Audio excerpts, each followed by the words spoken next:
扎基尔对当局有什么影响力？他最近针对大马非马来人的煽动言论让人感到担忧。我们有法令限制破坏和平举动，但扎基尔似乎有免控权。他的影响力，包括其妻子、儿子和女儿，将在玻璃市举办几场讲座就可见一斑。当局无力谴责这个外国人，这样让人感到担忧。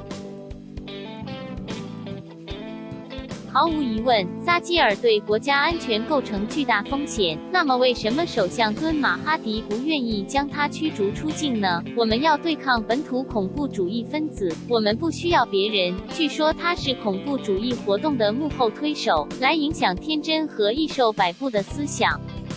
扎基尔是一个威胁，而马哈迪知道这一点。那么这里有什么隐藏的政治动机吗？大马政治的基石是种族和宗教。扎基尔是一个方便的政治工具，为不择手段的人所利用，以继续掌握权力。让人蒙羞的纳吉认为扎基尔是一个方便利用的人，可以煽动马来人支持他的政权。不幸的是，马哈迪也采取了同样的策略。看起来，首相们准备为了政治权利而牺牲这个多元文化和信仰的国家。这不是我们在第14届大选中投票支持希望联盟的原因。扎基尔声称自己是个有学问的人，但他经常弄错事实。据说，他还开设公司来资助恐怖分子。扎基尔知道他好运连连。截至目前，很少有穆斯林和大马政治人物要求将他驱逐出境。非马来人政治人物一直抨击他的煽动言论，并向马哈迪表达了他们的担忧。一些马来人在社交媒体上发文，但大多数马来人要么害怕分享他们对他的看法，要么相信他不会对国家构成威胁。这名来自印度的人流亡到大马，他在自己的国家因洗钱而被通缉。由于他的言论充满仇恨，他被禁止进入几个国家。他的极端主义观点激发了恐怖分子在达卡发动恐怖袭击。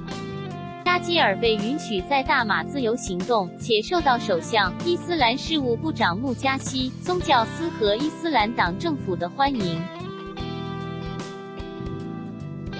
为什么在纳吉领导下的新乌统政府颁给他永久居留权，但在这个国家出生的数千名大马人仍然无国籍？他最近攻击大马印度人的忠诚以及要华人回去中国的言论是不可以接受的。这些大马人出生在这里。他们的祖先来到马来亚，为贸易、农业、制造业和采矿业奠定了基础。他们之中有很多人做出了很大的牺牲，在紧急状态和马印对抗期间为我国效力。伊党和新乌统的穆斯林领袖，为了获得马来人和穆斯林的支持，正在维护这名激进的传教士。他们将穆斯林的善意抛诸脑后，谁都可以看出扎基尔所带来的威胁，而非穆斯林成了扎基尔仇恨言论的目标。伊党的聂阿都说，想要驱逐扎基尔的穆斯林都是罪人和伪君子，而非穆斯林则是叛徒和伊斯兰的敌人。这些都属于严重的指控，内政部长慕尤丁必须迅速采取行动。伊党主席哈迪阿旺表示，有超过100万名伊党支持者支持扎基尔。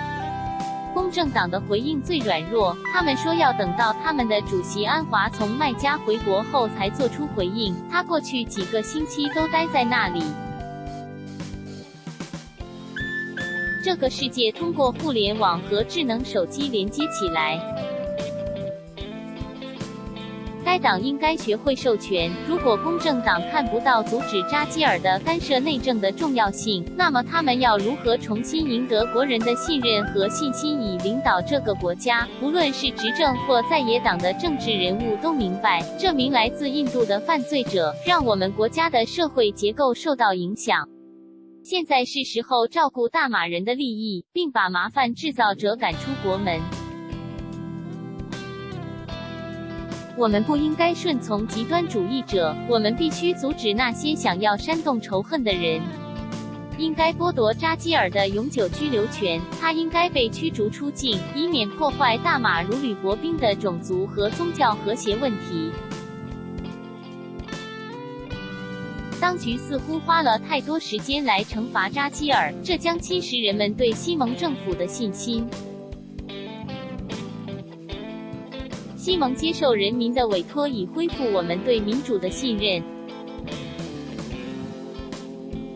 几十年来，极端分子和民族主义者一直利用马来人和穆斯林的情绪向他们灌输恐惧。现在，外国人也加入战围 ，Let's Block X Y。